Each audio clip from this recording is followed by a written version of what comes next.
ਜੋੜੀਆਂ ਜੱਗ ਥੋੜੀਆਂ ਤੇ ਨਰੜ ਬਥੇਰੇ।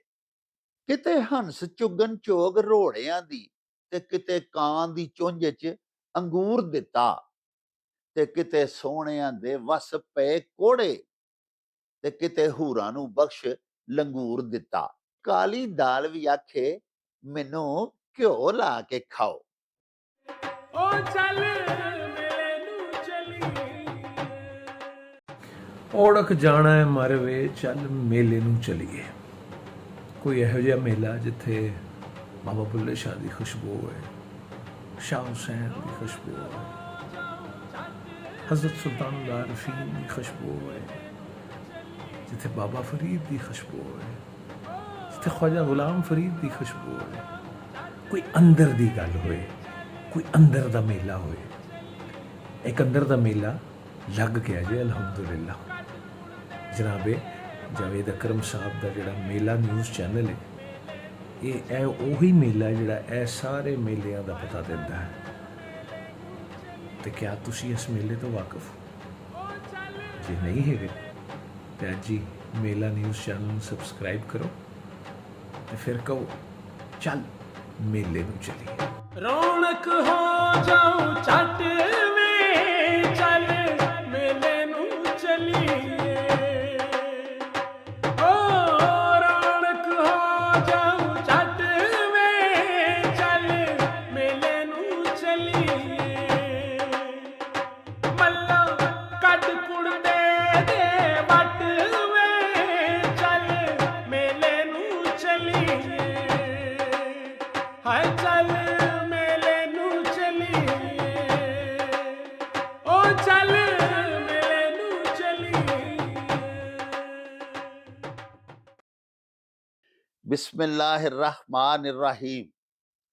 ਸ਼ੁਰੂ ਖੁਦਾ ਦੇ ਨਾਮੋਂ, ਜਿਸ ਦਾ ਜੋੜ ਜਵਾਬ ਨਾ ਕੋਈ, ਜਿਸ ਦੀ ਰਹਿਮਤ ਬਖਸ਼ਿਸ਼ ਵਾਲਾ, ਅੰਤ ਹਿਸਾਬ ਨਾ ਕੋਈ।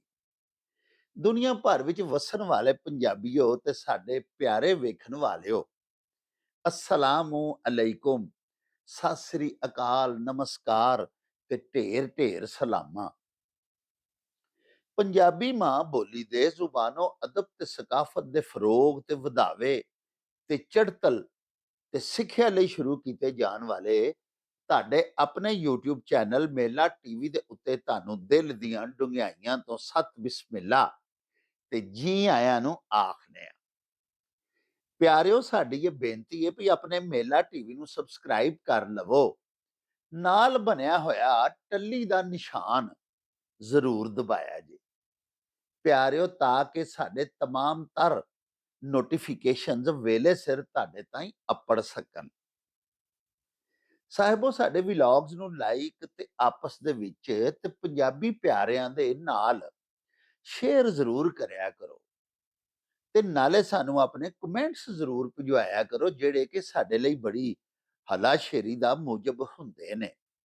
ਤੇ ਨਾਲੇ ਅਸੀਂ ਤੁਹਾਡੇ ਕਮੈਂਟਸ ਦੇ ਚਾਨਣੇ ਆਪਣੀ ਗੱਲਬਾਤ ਨੂੰ ਮਜ਼ੀਦ ਨਿਖਾਰਨ, ਸ਼ਿੰਗਾਰਨ ਤੇ ਸਵਾਰਨ ਦਾ ਆਰ ਤੇ ਯਤਨ ਵੀ ਕਰਦੇ ਰਹਿੰਦੇ ਆ।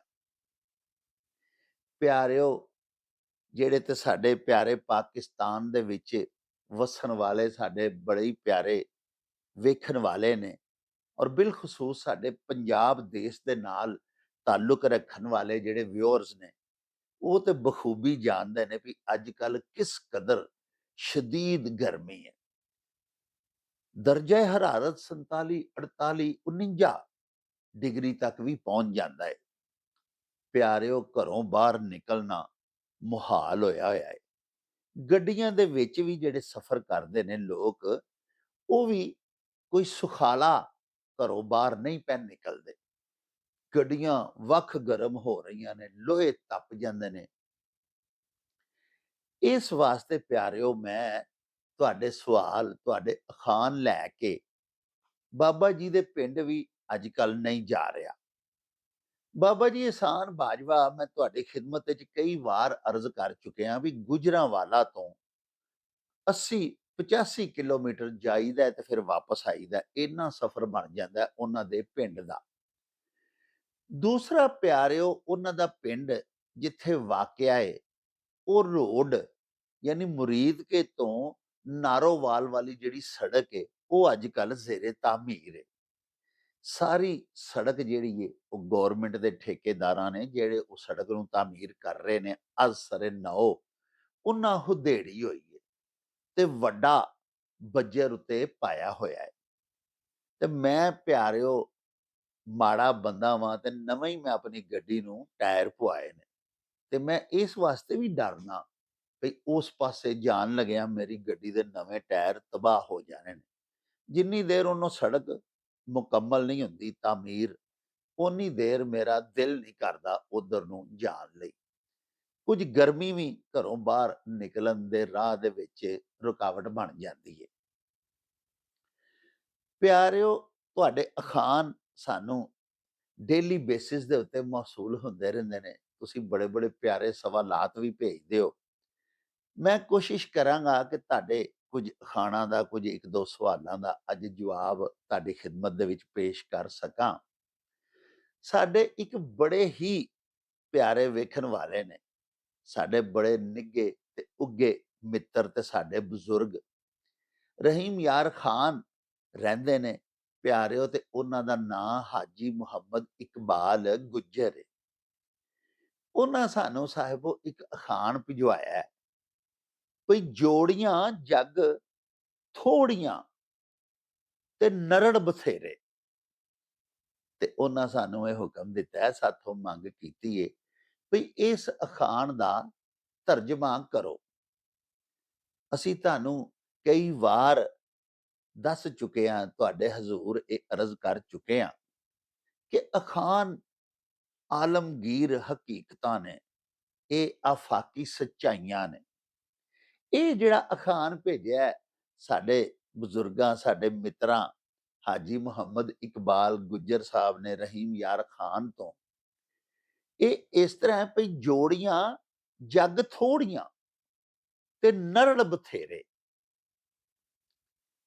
ਪਿਆਰਿਓ, ਇਹਦੇ ਵਿੱਚ ਦੱਸਿਆ ਇਹ ਗਿਆ ਹੈ ਕਿ ਜਦੋਂ ਅਸੀਂ ਜੋੜੇ, ਅਸੀਂ ਤੇ ਆਖਦੇ ਹਾਂ ਕਿ ਜੋੜੇ ਅਸਮਾਨਾਂ ਤੇ ਬਣਦੇ ਨੇ, ਤੇ ਹਕੀਕਤ ਇਹ ਵੇ ਕਿ ਸਾਡੇ ਇੱਥੇ ਵਾਕਈ ਜੋੜੇ ਵੇਖ ਕੇ ਤੇ ਇੰਜ ਹੀ ਲੱਗਦਾ ਕਿ ਅੱਲਾ ਦਾ ਹੁਕਮ ਸੀ ਤੇ ਚੁਨਾਚਾ ਇੱਥੇ ਹੀ ਮੇਰਾ ਵਿਆਹ ਹੋਣਾ ਸੀ।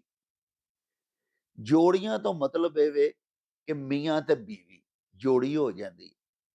ਵੈਸੇ ਇਹ ਜ਼ਰੂਰੀ ਨਹੀਂ ਕਿ ਇੱਕ ਮੇਲ ਤੇ ਇੱਕ ਫੀਮੇਲ ਦੀ ਹੀ ਜੋੜੀ ਹੋਵੇ। ਸਾਡੇ ਪੰਜਾਬੀ ਮਾਂ ਬੋਲੀ ਦੇ ਵਿੱਚ ਅਸੀਂ ਦੋ ਬੜੇ ਸੋਹਣੇ ਅਗਰ ਛਤਰੇ ਲੈਨੇ ਆ, ਤੇ ਅਸੀਂ ਈਦ ਦੇ ਉੱਤੇ ਹਲਾਲ ਕਰਨ ਦੇ ਵਾਸਤੇ, ਤੇ ਅਸੀਂ ਉਹਨਾਂ ਨੂੰ ਵੀ ਇਹ ਆਖਦੇ ਆ ਵੀ ਇਹ ਜੋੜੀ ਜਿਹੜੀ ਇਹ ਛਤਰਿਆਂ ਦੀ, ਇਹ ਮੈਂ 2 ਲੱਖ ਦੀ ਲਈ ਹੈ ਜਾਂ 1.5 ਲੱਖ ਦੀ ਲਈ ਹੈ। ਬੱਕਰਿਆਂ ਦੀ ਵੀ ਜੋੜੀ ਹੁੰਦੀ ਹੈ, ਯਾਨੀ ਜੋੜਾ ਦੋ ਚੀਜ਼ਾਂ ਨੂੰ ਆਖਿਆ ਜਾਂਦਾ ਹੈ, ਇਕੱਲੀ ਨੂੰ ਨਹੀਂ। ਤੇ ਜਿੱਥੇ ਜਿਹੜਾ ਇਸ ਅਖਾਣ ਦੇ ਵਿੱਚ ਜੋੜੇ ਮੁਰਾਦ ਹੈ ਨਾ ਜੀ, ਉਹ ਪਿਆਰਿਓ ਮੀਆਂ ਬੀਵੀ, ਉਹ ਇਹ ਮੁਰਾਦ ਹੈ ਵੀ ਜੋੜੀਆਂ ਜੱਗ ਥੋੜੀਆਂ, ਯਾਨੀ ਅਜਿਹੇ ਜੋੜੇ ਜਿਨ੍ਹਾਂ ਨੂੰ ਅਸੀਂ ਵੇਖ ਕੇ ਆਖੀਏ ਕਿ ਯਾਰ ਵੇਖ ਕਿੰਨੀ ਖੂਬਸੂਰਤ ਜੋੜੀ ਹੈ, ਉਹ ਜੱਗ ਦੇ ਵਿੱਚ ਬਹੁਤ ਥੋੜੇ ਹੁੰਦੇ ਨੇ।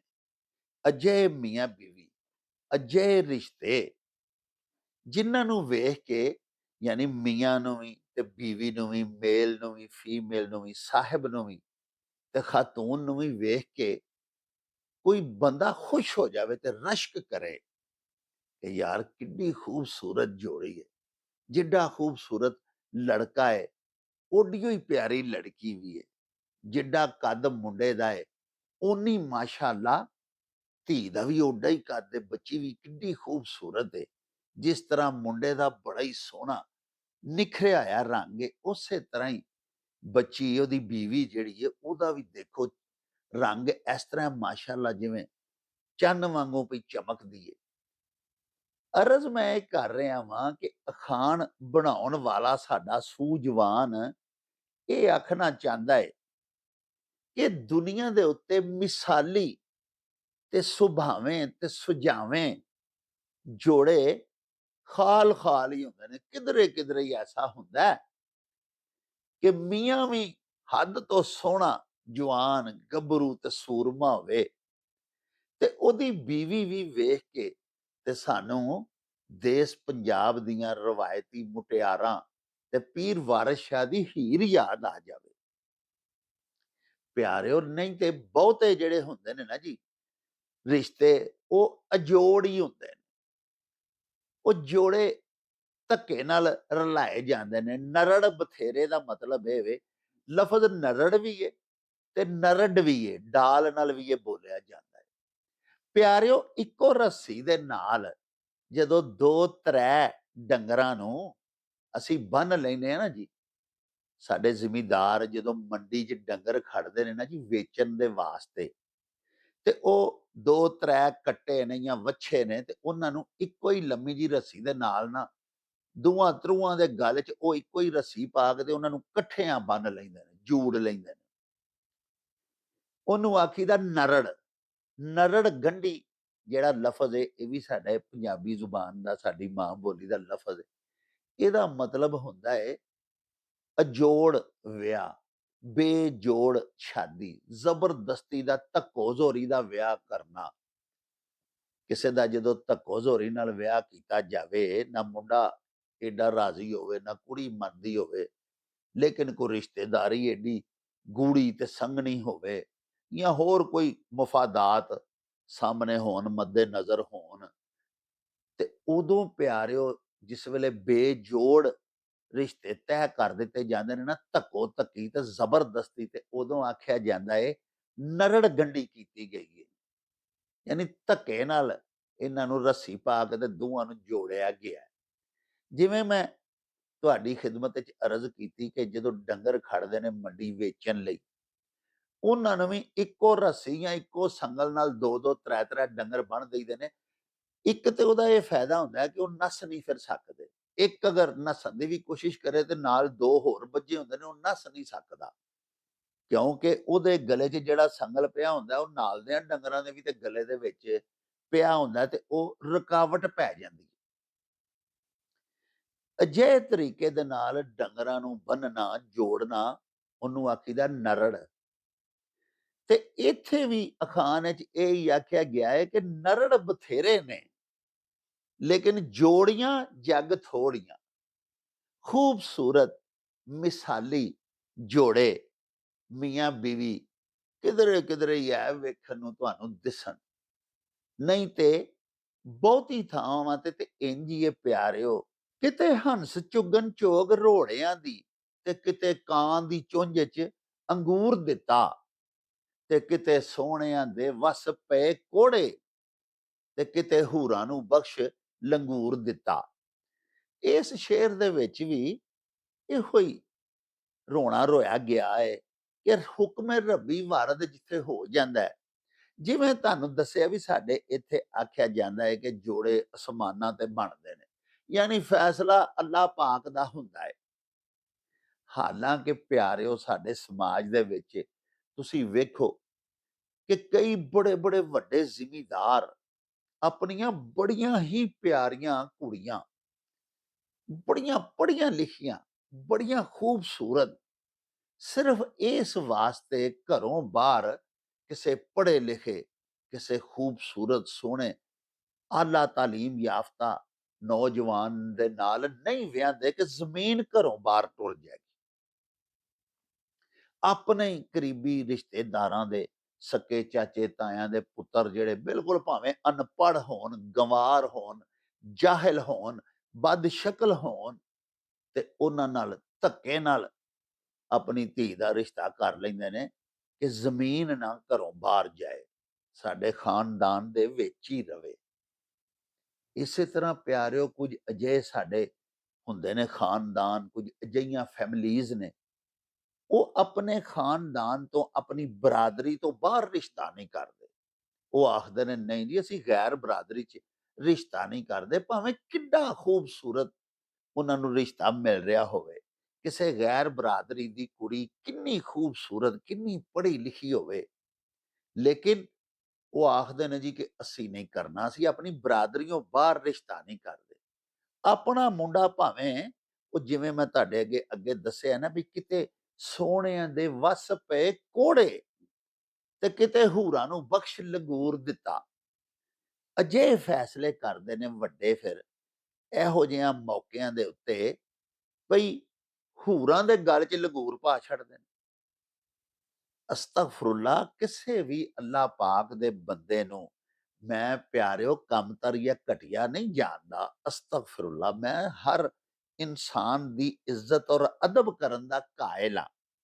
ਲੇਕਿਨ ਤੁਸੀਂ ਦੇਖੋ ਨਾ ਕਿ ਇੱਕ ਬੱਚੀ ਏ, ਉਹਨੇ ਐਮਐਸਸੀ ਕੀਤੀ ਏ, ਐਮਫਿਲ ਕੀਤਾ ਇੰਗਲਿਸ਼ ਦੇ ਵਿੱਚ, ਜਾਂ ਪਿਆਰਿਓ ਇਦੋਂ ਵੀ ਆਲਾ ਉਹਨੇ ਤਾਲੀਮ ਹਾਸਲ ਕੀਤੀ ਹੋਈ ਏ। ਹੁਣ ਉਹਦੇ ਬਜ਼ੁਰਗ ਇਹ ਫੈਸਲਾ ਕਰ ਲੈਣ ਕਿ ਨਹੀਂ ਬਈ ਚਾਚੇ ਦਾ ਮੁੰਡਾ ਜਿਹੜਾ ਭਾਵੇਂ ਉਹਦੀ ਮਾੜਾ ਜਿਹਾ ਤਾਲੀਮ ਹੈ, ਉਹਨੇ ਕੋਈ ਪੜ੍ਹਿਆ ਵੀ ਨਹੀਂ, ਮੈਟ੍ਰਿਕ ਕੀਤਾ ਹੈ, ਲੇਕਿਨ ਉਹਦੀ ਏਜੰਸੀ ਘਿਓ ਦੀ ਜਾਂ ਉਹਦਾ ਕੋਈ ਐਸਾ ਕੰਮ ਕਾਰੋਬਾਰ ਹੈ ਕਿ ਅੱਛੀ ਰੋਟੀ ਕਮਾਉਂਦਾ ਪਿਆ, ਬਾਇਜ਼ਤ ਫਸਟ ਕਲਾਸ ਟੁੱਕਰ ਕਮਾਉਂਦਾ ਪਿਆ, ਉਹਦੇ ਨਾਲ ਹੀ ਕਰਨਾ ਹੈ। ਪਿਆਰਿਓ ਚਲੋ ਬਜ਼ੁਰਗਾਂ ਦੇ ਫੈਸਲੇ ਵੀ ਸਿਰ ਮੱਥੇ ਤੇ ਮੰਨਣੇ ਚਾਹੀਦੇ ਨੇ, ਲੇਕਿਨ ਬਜ਼ੁਰਗਾਂ ਨੂੰ ਵੀ ਇਹ ਸੋਚਣਾ ਚਾਹੀਦਾ ਹੈ ਕਿ ਅਸੀਂ ਜਾਨਵਰ ਜਿਹੜੇ ਨੇ ਨਾ ਜੀ ਘਰਾਂ 'ਚ ਰੱਖੇ ਹੁੰਦੇ ਨੇ। ਮਿਸਾਲ ਦੇ ਤੌਰ ਤੇ ਮੈਨੂੰ ਸ਼ੌਕ ਹੈ, ਮੈਂ ਗਾਵਾਂ ਰੱਖਣਾ ਵਾਂ। ਅੱਲਾਹ ਪਾਕ ਦਾ ਇਹਸਾਨ ਹੈ ਕਿ ਅੱਜ ਕੱਲ੍ਹ ਚੂੰਕਿ ਮਜਬੂਰੀ ਵੀ ਇਹ ਬਾਹਰ ਦੁੱਧ ਨਹੀਂ ਮਿਲਦਾ ਖਾਲਸ, ਤੇ ਆਪਣੇ ਘਰ ਦੇ ਵਿੱਚ ਹੀ ਜਿਸ ਬੰਦੇ ਨੇ ਡੰਗਰ ਰੱਖਣਾ ਹੈ ਉਹ ਹੀ ਖਾਲਸ ਦੁੱਧ ਪੀ ਸਕਦਾ ਹੈ। ਤੇ ਮੈਨੂੰ ਸ਼ੌਕ ਹੁੰਦਾ ਕਿ ਆਪ ਵੀ ਚਲੋ ਕੋਈ ਇੱਕ ਦੋ ਵਾਰੀ ਜਿਹੜੀ ਦਿਹਾੜੀ 'ਚ ਚਾਹ ਪੀਣੀ ਹੈ, ਜਾਂ ਪੋਤਰੇ ਦੋਤਰੇ ਘਰਾਂ 'ਚ ਆਏ ਗਏ ਜਿਹੜੇ ਨੇ ਉਹਨਾਂ ਨੂੰ ਕਮ ਸੇ ਕਮ ਖਾਲਸ ਦੁੱਧ ਦੀ ਚਾਹ ਤੇ ਪਿਆਈਏ। ਬਾਜ਼ਾਰ 'ਚ ਤੇ ਤੁਹਾਨੂੰ ਪਤਾ ਹੀ ਹੈ ਕੈਮੀਕਲਸ ਵਿਕ ਰਹੇ ਨੇ। ਤੇ ਪਿਆਰਿਓ ਜਦੋਂ ਅਸੀਂ ਗਾਵਾਂ ਜਾਂ ਮੱਝਾਂ ਘਰ ਰੱਖਨੇ ਆ ਤੇ ਸਾਡੇ ਉਹ ਸਾਰੇ ਪਿਆਰੇ ਜਿਹੜੇ ਸਾਡੀਆਂ ਗੱਲਾਂ ਇਸ ਵੇਲੇ ਸੁਣ ਰਹੇ ਨੇ, ਕਿਉਂਕਿ ਪੰਜਾਬ ਦੇ ਵਾਸੀ ਜਿੰਨੇ ਨੇ ਉਹ ਜ਼ਿਆਦਾਤਰ ਜਿੰਨੇ ਸਾਡੇ ਵਾਹੀਵਾਨ ਭਰਾ ਨੇ ਬਿਲਖਸੂਸ ਉਹ ਤੇ ਆਪਣੇ ਡੇਰਿਆਂ ਤੇ ਮਾਲ ਡੰਗਰ ਰੱਖਦੇ ਹੀ ਰੱਖਦੇ ਨੇ।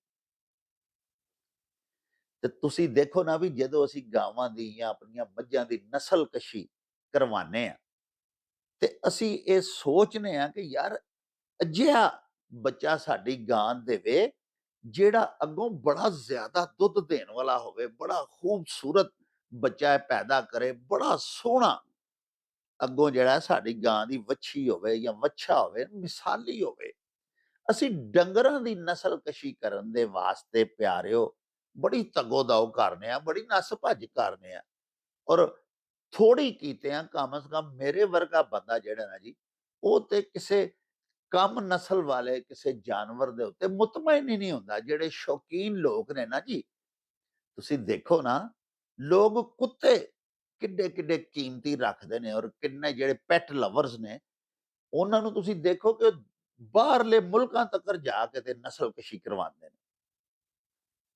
ਲੇਕਿਨ ਪਿਆਰਿਓ ਜਦੋਂ ਅਸੀਂ ਆਪਣੇ ਧੀਆਂ ਪੁੱਤਰਾਂ ਦੇ ਫੈਸਲੇ ਕਰਨ ਲੱਗਨੇ ਆ ਤੇ ਉਸ ਵੇਲੇ ਅਸੀਂ ਉਹ ਨਰੜ ਗੰਢੀ ਕਰ ਦਿੰਦੇ ਆ, ਹਾਂਜੀ, ਯਾਨੀ ਧੱਕੇ ਨਾਲ ਬੰਨ ਦਿੰਦੇ ਆ। ਜਿਵੇਂ ਦੋ ਡੰਗਰਾਂ ਨੂੰ ਤੁਹਾਨੂੰ ਦੱਸਿਆ ਅਜੋੜ ਉਹਨਾਂ ਨੂੰ ਜੋੜ ਛੱਡੀਦਾ, ਧੱਕੇ ਨਾਲ ਬੰਨਿਆ ਜਾਂਦਾ। ਇਸੇ ਤਰ੍ਹਾਂ ਬੇਜੋੜ ਸ਼ਾਦੀਆਂ ਦੀ ਇਸ ਅਖਾਣ ਦੇ ਵਿੱਚ ਨਿੰਦਿਆ ਕੀਤੀ ਗਈ ਹੈ, ਮੁਜ਼ੰਮਤ ਕੀਤੀ ਗਈ ਹੈ ਕਿ ਇਹ ਕੋਈ ਤਰੀਕਾ ਇਹ ਕਾਰ ਨਹੀਂ। ਧੀਆਂ ਪੁੱਤਰਾਂ ਦੇ ਵਰ ਵੀ ਜਿਹੜੇ ਨੇ ਨਾ ਉਹ ਵੀ ਬੜੇ ਸੋਚ ਸਮਝ ਕੇ ਤੇ ਭਜਨਸ ਕਰਕੇ ਲੱਭਣੇ ਚਾਹੀਦੇ ਨੇ। ਬਿਲਖਸੂਸ ਕਿਸੇ ਦੀ ਸਿਰਫ ਦੌਲਤ ਵੇਖ ਲੈਣੀ ਔਰ ਉਹਦਾ ਕਿਰਦਾਰ ਨਾ ਵੇਖਣਾ। ਪਿਆਰਿਓ ਥੋੜੀ ਦੇਰ ਪਹਿਲੇ ਦੀ ਗੱਲ ਹੈ, ਮਾਜ਼ੀ ਕਰੀਬ ਦੇ ਵਿੱਚ ਅੱਲਾਹ ਜਾਣਦਾ ਜੇ ਰਿਸ਼ਤੇ ਕਰਨ ਲੱਗਿਆਂ ਲੋਕੀ ਇਹ ਵੇਖਦੇ ਸਨ ਵੀ ਇਹਦਾ ਬਾਪ ਕਿਹੋ ਜਿਹਾ, ਉਹਦੀ ਸ਼ੋਹਰਤ ਕਿਹੋ ਜਿਹੀ ਹੈ, ਇਹਦੀ ਮਾਂ ਕੌਣ ਹੈ, ਕਿੰਨਾਂ ਦੀ ਧੀ ਹੈ, ਕਿੱਥੋਂ ਆਈ ਸੀ, ਕਿਹੜੇ ਪਿੰਡ ਦੇ ਉਹਦੇ ਪੇਕੇ ਸਨ। ਬੜੀ ਦੂਰ ਤੱਕ ਲੋਕ ਕਿਰਦਾਰ ਇਨਸਾਨਾਂ ਦੇ ਵੇਂਦੇ ਸਨ। ਹੁਣ ਸਿਰਫ ਮਾਲ ਦੌਲਤ, ਕੋਠੀਆਂ ਤੇ ਵੱਡੀਆਂ ਗੱਡੀਆਂ ਵੇਖੀਆਂ ਜਾਂਦੀਆਂ ਨੇ, ਜਿਹਦੇ ਬਸਾ ਔਕਾਤ ਬੜੇ ਹੀ ਭਿਆਨਕ ਨਤਾਇਜ ਨਿਕਲਦੇ ਨੇ। ਔਰ ਦੂਸਰੀ ਸਭ ਤੋਂ ਵੱਡੀ ਗੱਲ ਇਹ ਵੇ ਕਿ ਇਸ ਤਰ੍ਹਾਂ ਨਰੜ ਗੰਢੀ ਕਰਨ ਨਾਲ ਜ਼ਬਰਦਸਤੀ ਦੇ ਅਜੋੜ ਰਿਸ਼ਤੇ ਆਪਸ ਵਿੱਚ ਤੈਅ ਕਰਨ ਦੇ ਨਾਲ ਇਨਸਾਨ ਜਿਹੜੇ ਨੇ ਨਾ ਪਿਆਰਿਓ ਉਹ ਇਨਸਾਨੀਅਤ ਤੋਂ ਹੀ ਬਸਾ ਔਕਾਤ ਡਿੱਗ ਪੈਂਦੇ ਨੇ। ਫਿਰ ਅੱਗੋਂ ਬੜੀ ਖੂਬਸੂਰਤ ਗੱਲ ਬਾਬਾ ਜੀ ਇਹਸਾਨ ਬਾਜਵਾ ਕਰਦੇ ਹੁੰਦੇ ਨੇ ਕਿ ਅਸੀਂ ਆਪਣੀਆਂ ਨੂੰਹਾਂ ਲਿਆਉਂਦੇ ਆ ਆਪਣੀ ਅੱਗੋਂ ਨਸਲ ਚਲਾਉਣ ਦੇ ਵਾਸਤੇ। ਤੇ ਨਸਲ ਤੁਹਾਨੂੰ ਅਰਜ਼ ਕੀਤੀ ਹੈ ਵੀ ਡੰਗਰ ਜਿਹੜੇ ਨੇ ਨਾ, ਡੰਗਰ ਅਸਾਂ ਰੱਖੇ ਹੁੰਦੇ ਨੇ ਅਸੀਂ, ਤੇ ਉਹਨਾਂ ਦੀ ਨਸਲਕਸ਼ੀ ਕਰਨ ਲੱਗਿਆਂ ਵੀ ਇਹ ਸੋਚਨੇ ਆ ਕਿ ਇੰਤਹਾਈ ਖੂਬਸੂਰਤ ਵੱਛੀ, ਇੰਤਹਾਈ ਸੋਹਣਾ ਵੱਛਾ ਜਿਹੜਾ ਨਾ ਉਹ ਮੇਰਾ ਜਾਨਵਰ ਦੇਵੇ। ਲੇਕਿਨ ਆਪਣੇ ਬਾਲਾਂ ਦੇ ਵਿਆਹ ਕਰਨ ਦੇ ਵੇਲੇ ਸਾਨੂੰ ਮਤਲਬ ਸਾਹਮਣੇ ਆਉਂਦਾ ਹੈ ਵੀ ਇੱਥੋਂ ਪੈਲੀ ਕਿੰਨੀ ਆਉਣੀ ਹੈ, ਉਹ ਰੱਜ ਖਾਂਦੇ ਨੇ ਬਈ ਅਮੀਰ ਬੜੇ ਨੇ, ਇਹਨਾਂ ਨੂੰ ਬੜਾ ਕੁਝ ਦੇਣਾ ਹੈ। ਇਹ ਚੀਜ਼ਾਂ ਜਿਹੜੀਆਂ ਨੇ ਨਾ ਜੀ, ਇਹ ਪਹਿਲੇ ਮੈਟਰ ਨਹੀਂ ਸਨ ਕਰਦੀਆਂ ਹੁੰਦੀਆਂ। ਮੁਸਤਕਬਿਲ ਕਰੀਬ ਦੇ ਵਿੱਚ ਹੀ ਕਿਰਦਾਰ ਤੁਹਾਨੂੰ ਦੱਸਿਆ ਉਹ ਵੇਖਿਆ ਜਾਂਦਾ ਸੀ ਤੇ ਬੰਦਿਆਂ ਦੀ ਨੇਕ ਸ਼ੋਹਰਤ ਉਹਨੂੰ ਤਰਜੀਹ ਦਿੱਤੀ ਜਾਂਦੀ ਸੀ।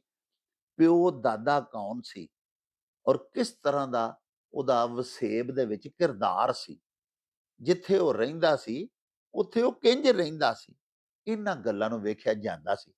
ਉਸ ਤੋਂ ਬਾਅਦ ਫਿਰ ਪਿਆਰਿਓ, ਧੀ ਭੈਣ ਦੀ ਇਮਾਰਤ ਨਹੀਂ ਸੀ ਵੇਖੀ ਜਾਂਦੀ। ਨਾ ਮੁੰਡੇ ਵਾਲੇ ਵੇਖਦੇ ਸਨ, ਨਾ ਕੁੜੀ ਵਾਲੇ ਵੇਖਦੇ ਸਨ ਕਿ ਮੁੰਡਾ ਅਮੀਰ ਕਿੱਡਾ ਹੈ।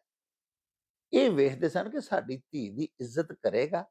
ਔਰ ਦੂਜੀ ਗੱਲ ਇਹ ਵੇਖੀ ਜਾਂਦੀ ਸੀ ਕਿ ਸਾਡੇ ਪੁੱਤਰ ਨਾਲ ਜਾਂ ਸਾਡੀ ਧੀ ਦੇ ਨਾਲ ਟੁਰਦੀ ਸਾਡੀ ਨੂੰਹ ਸੋਹਣੀ ਲੱਗੇਗੀ। ਇਸੇ ਤਰ੍ਹਾਂ ਧੀਆਂ ਵਾਲੇ ਵੇਖਦੇ ਸਨ ਕਿ ਸਾਡਾ ਜਵਾਈ ਭਾਈ ਜਿਹੜਾ ਹੈ, ਉਹ ਸਾਡੀ ਧੀ ਦੇ ਮਿਆਰ ਦੇ ਬਰਾਬਰ ਵੀ ਹੈ। ਹੁਣ ਤੁਸੀਂ ਦੇਖੋ ਨਾ ਕਿ ਅਸਾਂ ਕਈ ਦਫਾ ਦੇਖਿਆ ਕਿ 6.25 ਫੁੱਟ ਦਾ ਮਾਸ਼ਾਅੱਲਾ ਕੱਦ ਹੁੰਦਾ ਮੁੰਡੇ ਦਾ, ਤੇ ਉਹਦੇ ਨਾਲ ਬਿਲਕੁਲ ਛੋਟੇ ਜਿਹੇ ਕੱਦ ਦੀ ਇੱਕ ਔਰਤ ਚੱਲੀ ਜਾ ਰਹੀ, ਟੁਰੀ ਜਾ ਰਹੀ ਹੈ, ਤੇ ਪਤਾ ਲੱਗਦਾ ਜੀ ਇਹਦੀ ਬੀਵੀ ਹੈ। ਔਰ ਕੋਈ ਉਹ ਰਲਦਾ ਹੀ ਨਹੀਂ ਉਹਨਾਂ ਦਾ ਜੋੜ, ਤੌਰ ਤਰੀਕੇ, ਗੱਲਬਾਤ, ਖਾਨਦਾਨ, ਸ਼ੋਹਰਤ, ਤਾਲੀਮ, ਇਹ ਸਾਰੀਆਂ ਗੱਲਾਂ ਵੇਖ ਕੇ ਤੇ ਰਿਸ਼ਤੇ ਕਰਨੇ ਚਾਹੀਦੇ ਨੇ। ਨਹੀਂ ਤੇ ਫਿਰ ਇਹੋ ਹੀ ਗੱਲ ਸੱਚੀ ਸਾਬਤ ਹੋਏਗੀ ਜਿਹੜੀ ਕਿ ਸਾਡੇ ਭਾਈ ਹਾਜੀ ਮੁਹੰਮਦ ਇਕਬਾਲ ਗੁੱਜਰ ਹੋਰਾਂ ਸਾਨੂੰ ਅਖਾਣ ਦੀ ਸ਼ਕਲ ਵਿੱਚ ਭੇਜੀ ਏ, ਭਈ ਜੋੜੀਆਂ ਜੱਗ ਥੋੜੀਆਂ ਤੇ ਨਰੜ ਬਥੇਰੇ। ਪਿਆਰਿਓ, ਇੱਕ ਹੋਰ ਅਖਾਣ ਸਾਡੇ ਇੱਕ ਵੀਰ ਨੇ ਜ਼ੁਲਕਰਨੈਨ ਅਖਤਰ, ਬੜੇ ਹੀ ਪਿਆਰੇ ਸਾਡੇ ਮੁਸਤਕਿਲ ਨਾਜ਼ਰ ਨੇ, ਸਾਡੇ ਪ੍ਰੋਗਰਾਮਾਂ ਦੇ ਵਿੱਚ ਅਕਸਰ ਰਲਤ ਕਰਦੇ ਰਹਿੰਦੇ ਨੇ। ਉਹਨਾਂ ਵੀ ਅੱਜ ਇੱਕ ਬੜਾ ਹੀ ਖੂਬਸੂਰਤ, ਬੜਾ ਮੱਤ ਭਰਿਆ ਅਖਾਣ ਭਿਜਵਾਇਆ ਹੈ। ਉਹ ਅਖਾਣ ਇਸ ਤਰ੍ਹਾਂ ਹੈ, ਭਈ ਕਾਲੀ ਦਾਲ ਵੀ ਆਖੇ ਮੈਨੂੰ ਘਿਓ ਲਾ ਕੇ ਖਾਓ। ਪਿਆਰਿਓ, ਇਸ ਅਖਾਣ ਦਾ ਸਿੱਧਾ ਸਾਵਾਂ ਮਤਲਬ ਤੇ ਇਹ ਹੀ ਹੈ ਕਿ ਘਿਓ ਤੋਂ ਬਗੈਰ ਹਾਂਡੀ ਨਹੀਂ ਬਣਦੀ। ਭਾਵੇਂ ਗੋਸ਼ਤ ਪਕਾਓ, ਭਾਵੇਂ ਦਾਲ ਪਕਾਓ, ਭਾਵੇਂ ਸਬਜ਼ੀ ਪਕਾਓ, ਕੋਈ ਵੀ ਚੀਜ਼ ਤੁਸੀਂ ਪਕਾਣੀ ਹੈ ਨਾ, ਤੇ ਉਹ ਘਿਓ ਹੀ ਉਹਨੂੰ ਸਵਾਰਦਾ ਹੈ। ਵੇਖੋ ਨਾ ਕਿੱਡਾ ਸੋਹਣਾ ਇੱਕ ਅਖਾਣ ਹੈ, ਅਸਾਂ ਪਿੱਛੇ ਜੇ ਆਪਣੇ ਇੱਕ ਪ੍ਰੋਗਰਾਮ ਦੇ ਵਿੱਚ ਕੀਤਾ ਵੀ ਸੀ, ਭਈ ਘਿਓ ਸਵਾਰੇ ਹਾਂਡੀ ਤੇ ਵੱਡੀ ਨੂੰਹ ਦਾ ਨਾਂ। ਯਾਨੀ ਕਿ ਹਾਂਡੀ ਨੂੰ ਤੇ ਸਵਾਰਦਾ ਹੈ, ਹਾਂਡੀ ਦਾ ਸ਼ਿੰਗਾਰ ਤੇ ਵੇ ਘਿਓ। ਹਾਂਡੀ ਦੇ ਵਿੱਚ ਜਿਹੜਾ ਸਵਾਦ ਹੈ ਨਾ, ਉਹ ਘਿਓ ਦੀ ਵਜ੍ਹਾ ਨਾਲ ਹੈ। ਲੇਕਿਨ ਨਾਂ ਸਾਰੇ ਘਰ ਦੇ ਵਿੱਚ ਵੱਡੀ ਨੂੰਹ ਦਾ ਹੈ। ਵੀ ਵੱਡੀ ਨੂੰਹ ਜਦੋਂ ਹਾਂਡੀ ਪਕਾਉਂਦੀ ਹੈ ਨਾ, ਤੇ ਬੜੀ ਸਵਾਦੀ ਹੁੰਦੀ ਹੈ। ਅਸਲ 'ਚ ਪਿਆਰਿਓ ਗੱਲ ਇਹ ਵੇ ਕਿ ਵੱਡੀ ਨੂੰਹ ਨੂੰ ਘਿਓ ਖੁੱਲਾ ਪਾਉਣ ਦੀ ਆਦਤ ਹੈ, ਤੇ ਜਿਸ ਵੇਲੇ ਹਾਂਡੀ ਖੁੱਲੇ ਘਿਓ ਦੇ ਵਿੱਚ ਭੁੱਜੇ, ਉਹਨੂੰ ਭੁੰਨਿਆ ਜਾਏ, ਭਾਵੇਂ ਗੋਸ਼ਤ ਹੋਵੇ, ਭਾਵੇਂ ਸਬਜ਼ੀ ਹੋਵੇ, ਭਾਵੇਂ ਦਾਲ ਹੋਵੇ। ਦਾਲ ਦੇ ਉੱਤੇ ਵੀ ਜਿਸ ਵੇਲੇ ਸਾਡੀਆਂ ਧੀਆਂ ਭੈਣਾਂ ਘਿਓ ਦਾ ਤੜਕਾ, ਜਾਂ ਜਿਹਨੂੰ ਉਰਦੂ 'ਚ ਬਘਾਰ ਆਂਦੇ ਨੇ, ਲਾਉਂਦੀਆਂ ਨੇ, ਤੇ ਤੁਸੀਂ ਦੇਖੋ ਨਾ ਉਹਦਾ ਜ਼ਾਇਕਾ ਹੀ ਬਦਲ ਜਾਂਦਾ ਹੈ, ਉਹਦਾ ਸਵਾਦ ਹੀ ਹੋਰ ਹੋ ਜਾਂਦਾ ਹੈ। ਇੱਕ ਤੇ ਇਹਦਾ ਇਹ ਮਤਲਬ ਹੈ ਵੀ ਕਾਲੀ ਦਾਲ ਵੀ ਆਖੇ ਮੈਨੂੰ ਘਿਓ ਲਾ ਕੇ ਖਾਓ। ਯਾਨੀ ਜੇ ਤੁਸੀਂ ਕਾਲੀ ਦਾਲ ਵੀ ਪਕਾਣੀ ਹੈ ਨਾ, ਮਤਲਬ ਗਰੀਬ ਹੋ, ਮਾੜੇ ਹੋ, ਤੇ ਗਰੀਬੀ ਦਾਵੇ ਦੀ ਘਰ 'ਚ ਵੀ ਹਾਂਡੀ ਪਕਾਣੀ ਹੈ ਨਾ, ਤੇ ਸਵਾਦ ਉਹਦਾ ਘਿਓ ਤੋਂ ਬਗੈਰ ਨਹੀਂ ਜੇ ਬਣਨਾ। ਇੱਕ ਤੇ ਸਿੱਧਾ ਸਿੱਧਾ ਇਹ ਮਤਲਬ। ਦੂਸਰਾ ਪਿਆਰਿਓ, ਇਸ ਖਾਨ ਦੇ ਵਿੱਚ ਸਾਨੂੰ ਇਹ ਵੀ ਦੱਸਿਆ ਗਿਆ ਹੈ ਕਿ ਕੋਈ ਭਾਵੇਂ ਮਾੜਾ ਹੋਵੇ, ਗਰੀਬ ਹੋਵੇ, ਅਸਤਗਫੁਰੁੱਲਾਹ ਜਿਹਨੂੰ ਅਸੀਂ ਆਖਦੇ ਹਾਂ ਵੀ ਨਿਚਲੇ ਤਬਕੇ ਨਾਲ ਤਅੱਲਕ ਰੱਖਣ ਵਾਲਾ ਬੰਦਾ ਵੀ ਹੋਵੇ ਨਾ ਜੀ, ਤੇ ਉਸ ਬੰਦੇ ਦੀਆਂ ਵੀ ਖਵਾਹਿਸ਼ਾਤ ਜਿਹੜੀਆਂ ਨੇ ਉਹ ਬੜੀਆਂ ਉੱਚੀਆਂ ਹੁੰਦੀਆਂ ਨੇ। ਉਹ ਵੀ ਚਾਹੁੰਦਾ ਹੈ ਕਿ ਮੈਂ ਵੱਡੀ ਕੋਠੀ ਦੇ ਵਿੱਚ ਰਵਾਂ ਤੇ ਵੱਡੀ ਗੱਡੀ ਦੇ ਵਿੱਚ ਫਿਰਾਂ। ਜ਼ਿੰਦਗੀ ਦੀਆਂ ਤਮਾਮ ਉਹ ਆਸਾਇਸ਼ਾਂ ਜਿਹੜੀਆਂ ਵੱਡੇ ਲੋਕ ਇੰਜੋਏ ਕਰ ਰਹੇ ਨੇ, ਉਹ ਮੈਂ ਵੀ ਉਹਨਾਂ ਤੋਂ ਮੁਸਤਫੀਦ ਹੋ ਸਕਾਂ। ਯਾਨੀ ਕਾਲੀ ਦਾਲ ਵੀ ਆਖੇ ਮੈਨੂੰ ਘਿਓ ਲਾ ਕੇ ਖਾਓ। ਇਹਦਾ ਇੱਕ ਤਰਜਮਾ ਇਹ ਵੇ ਵੀ ਮਾੜਾ ਜਿਹੜਾ ਨਾ ਜੀ, ਖਵਾਹਿਸ਼ਾਤ ਦੇ ਉੱਤੇ ਤੇ ਕੋਈ ਕਿਸੇ ਦੀ ਪਾਬੰਦੀ ਨਹੀਂ ਨਾ ਲਾ ਸਕਦਾ। ਗਰੀਬ ਜਿਹੜਾ ਹੈ ਉਹ ਸੋਚ ਸਕਦਾ ਹੈ ਉੱਚੀ ਉਡਾਰੀ ਮਾਰਨ ਦੀ। ਮਾੜਾ ਜਿਹੜਾ ਪਿਆਰਿਓ ਉਹ ਅੱਛੇ ਖਾਣ ਪੀਣ ਦੀ, ਅੱਛੀ ਰਿਹਾਇਸ਼ ਦੀ ख्वाब ਤੇ ਵੇਖ ਸਕਦਾ ਨਾ ਜੀ, ਕਿ ਉਹਦੇ ख्वाबाਂ ਤੇ ਵੀ ਕੋਈ ਪਾਬੰਦੀ ਲਾ ਦੇਵੇ।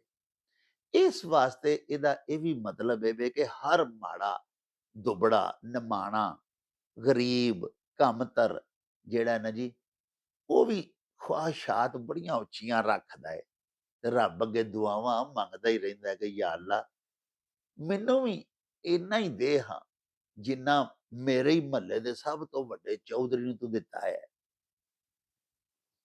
ਤੀਸਰਾ ਪਿਆਰਿਓ, ਇਸੇ ਅਖਾਣ ਦਾ ਇਹ ਵੀ ਮਤਲਬ ਇਹ ਵੇ ਕਿ ਸਾਡੇ ਵਸੇਬ ਦੇ ਵਿੱਚ ਕੁਝ ਸਾਡੀਆਂ ਬੱਚੀਆਂ, ਕੁਝ ਧੀਆਂ ਭੈਣਾਂ, ਕੁਝ ਮੁੰਡੇ, ਸਾਡੇ ਪੁੱਤਰ ਭਤਰੀਏ ਅਜਿਹੇ ਵੀ ਹੁੰਦੇ ਨੇ ਪਿਆਰਿਓ, ਜਿਨ੍ਹਾਂ ਦਾ ਕੋਈ ਇੰਨੀ ਖੂਬਸੂਰਤ ਉਹਨਾਂ ਦੇ ਚਿਹਰੇ ਨਹੀਂ ਹੁੰਦੇ, ਬਸ ਮੇਰੇ ਵਾਂਗੂ ਮਾਮੂਲੀ ਕਬੂਲ ਸੂਰਤ ਲੋਕ ਹੁੰਦੇ ਨੇ, ਲੇਕਿਨ ਉਹਨਾਂ ਦਾ ਨਾਜ਼ ਨਖਰਾ, ਹਾਰ ਸ਼ਿੰਗਾਰ, ਟੰਗਾਰ ਬੜੇ ਬਣ ਠਣ ਕੇ ਰਹਿੰਦੇ ਨੇ।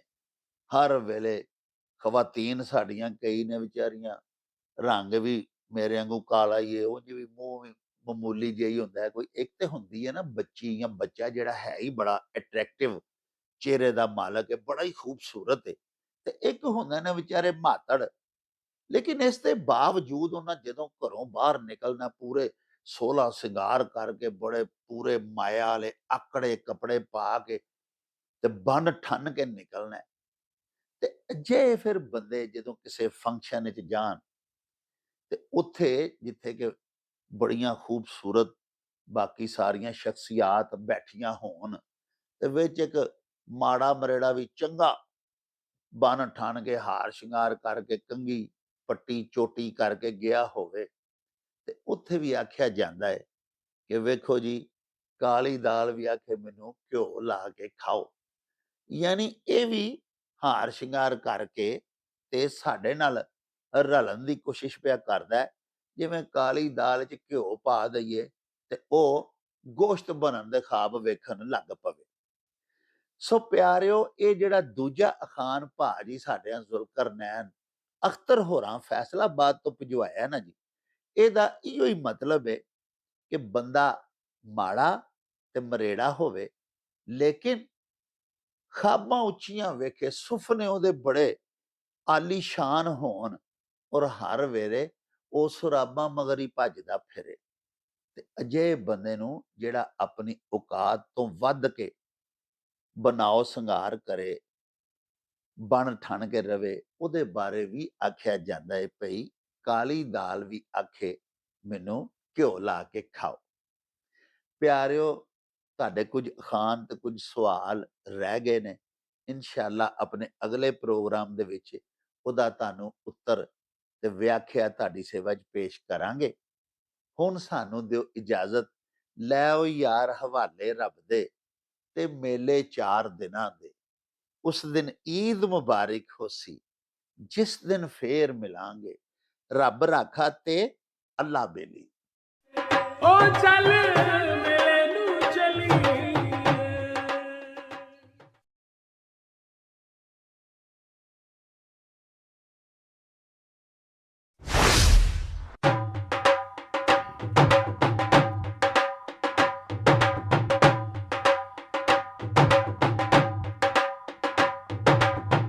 ਰੌਣਕ ਹੋ ਜਾਊ ਛੱਟ ਵੇ, ਚੱਲ ਮੇਲੇ ਨੂੰ